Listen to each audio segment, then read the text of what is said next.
New York, AP. Hours before his first news conference as president-elect, Donald Trump on Wednesday blasted U.S. intelligence agencies, blaming them for leaking unsubstantiated reports on his relationship with Russia and demanding, "Are we living in Nazi Germany?" A U.S. official told the Associated Press on Tuesday that intelligence officials had informed Trump last week about an unsubstantiated report that Russia had compromising personal and financial information about him. The official spoke on the condition of anonymity because the official was not allowed to publicly discuss the matter. Trump and President Barack Obama were briefed on the intelligence community's findings last week, the official said. Media outlets reported on the document late Tuesday, and Trump quickly took to Twitter to denounce it as fake news. He suggested that he is being persecuted for defeating other GOP presidential hopefuls and Democrat Hillary Clinton in the election. "I win an election easily, a great movement is verified, and crooked opponents try to belittle our victory with fake news. A sorry state," he tweeted early Wednesday. Intelligence agencies should never have allowed this fake news to leak into the public. "One last shot at me. Are we living in Nazi Germany?" The topic appears certain to come up at the previously scheduled news conference Wednesday morning. The news conference had been designed for Trump to discuss whether and how he plans to avoid conflicts of interest with his global business empire. Trump is certain to face questions about what role he believes Russia played in the election year hacking of Democratic groups' interference the intelligence community says was intended to help the Republican defeat Clinton. A spokesman for President Vladimir Putin,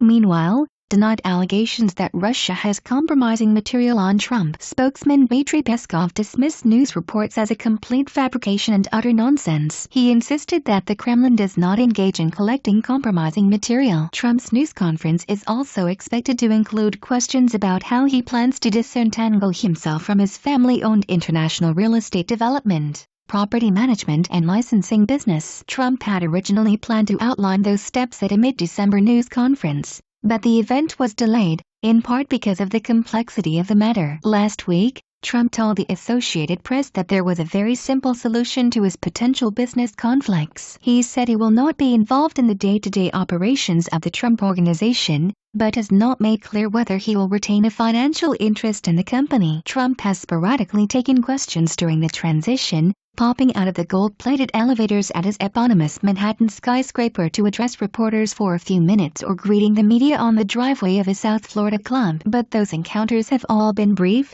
leaving many details of the president-elect's policy positions unclear. Trump has supplemented the short press sessions with a steady stream of 140-character tweets, weighing in on everything from the intelligence community's track record to actress Meryl Streep's critical remarks about him at the Golden Globes. The president-elect also used Twitter to stunningly suggest the U.S. should boost its nuclear capabilities, another one of the vague policy pronouncements that could come up Wednesday. Less than 2 weeks from taking office, Trump is also confronting the reality of implementing his sweeping campaign promises, including building a wall along the nation's southern border and having Mexico foot the bill. Trump's team is considering relying on an existing law that authorizes fencing and the U.S. taxpayer money to bankroll it at the border. Trump still insists, however, that Mexico will eventually pay for any projects. Trump and Republican lawmakers are also grappling with how to repeal and replace President Barack Obama's signature healthcare law, a long-sought GOP goal. Some Republicans have suggested delaying a replacement measure,